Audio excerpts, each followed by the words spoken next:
So sick of winter.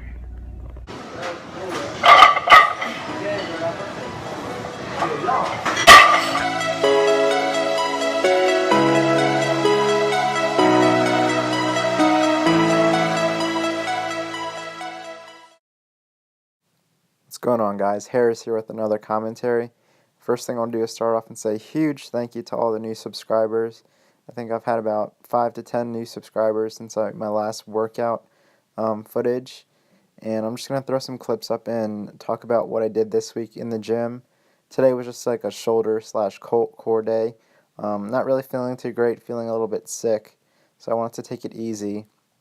But just to give you guys an update, so for bench this week, I did 230 pounds for some heavy doubles, and on my deadlift day, I think I did 365 for a 5x5, and on my squat day, I just did some compensatory acceleration training squats, so nothing too heavy, nothing too exciting. That's partially why I didn't want to film at the gym, and I just felt like getting in and getting out. Kind of a hectic week too at work. And mobility-wise, everything's been kind of tightening up on me. I don't know if it's because it's getting colder, but here you can see me just trying to get loose, and it kind of reminded me of that one scene from SpongeBob. Bring it around town. Bring it around town. So I hope you guys enjoyed that clip. I do actually find that it does help loosen up some things in my lumbar spine, but it is pretty silly looking. I just did a couple sets of standing overhead press with 50-pound dumbbells and just some lateral raises. And I don't want to include all the workout sets and all the footage, but just to keep it interesting, I'll show you a little bit of what I did. I like doing overhead dumbbell press and overhead barbell press because it incorporates your core a lot more. And I'll do seated press every now and then, but I really like to stick to standing overhead press.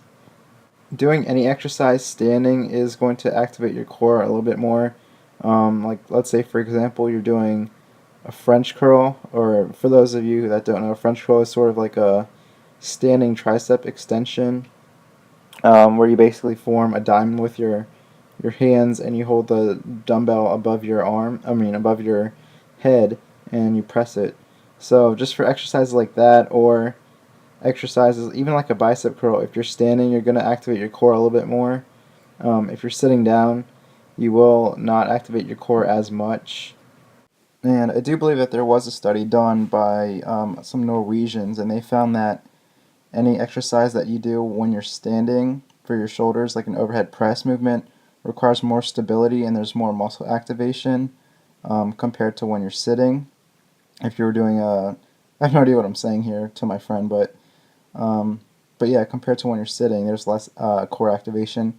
However, if you want to talk about like bodybuilding parameters, you cannot cheat. It's easier to do a cheat curl or a cheat rep if you're doing a bicep curl when you're in that when you're doing it standing. So in that sense, if you prefer to do it in sitting so you can't cheat, then I guess that's kind of like the grass is always greener. So I mean, take it however you want to take it, but I prefer to do it standing because I'm not really into bodybuilding as much, and I don't do cheat curls as often. So that's the way I like to do it. And the next thing I did was some planks. As you can see, I just did a warm-up set with no weight, no resistance. And then I had my friend add 45 pounds worth of plates onto my back. And I don't think I held it for very long, maybe 35 to 40 seconds. And one of my goals was to get my plank, hold my planks for a longer time, but I just get lazy. And it's something that you can honestly do every day, but I just don't do it for whatever reason. Honestly, if you just do like one plank a day for a minute and try and increase that by 5 seconds every day, I mean, your core is going to get stronger. I'm just too lazy. I'm human. You know, I forget. So it's one thing that I want to improve on because my core, I'm finding, is a lot weaker compared to my lower back. I think my lower back used to be very weak before I started deadlifting, but now that my deadlift has kind of jumped up and I've gotten a lot stronger, the anterior part of my body, or the core, the abdominals, the transverse abdominis, and even my obliques. My obliques are pretty strong, but to some extent they're a little bit weak compared to my lower back. So I really want to get my core stronger, the anterior part of my core. So a lot of this work I was doing things that I never really have done or haven't done in a while or don't regularly do. So the next thing I did was move on to some of these plyometric ball tosses. My friend was throwing me the ball, and I was doing like a sit-up and throwing it as explosive, trying to explode back up as fast as possible. And I actually kind of liked it. Didn't really feel it in my abs too much, but it felt really good. It felt like I was being, working out like an athlete. And yeah, those were pretty good. And the last core exercise I did was these pikes, and I add a little twist to it. I actually extend my shoulders back and get a nice stretch in my core.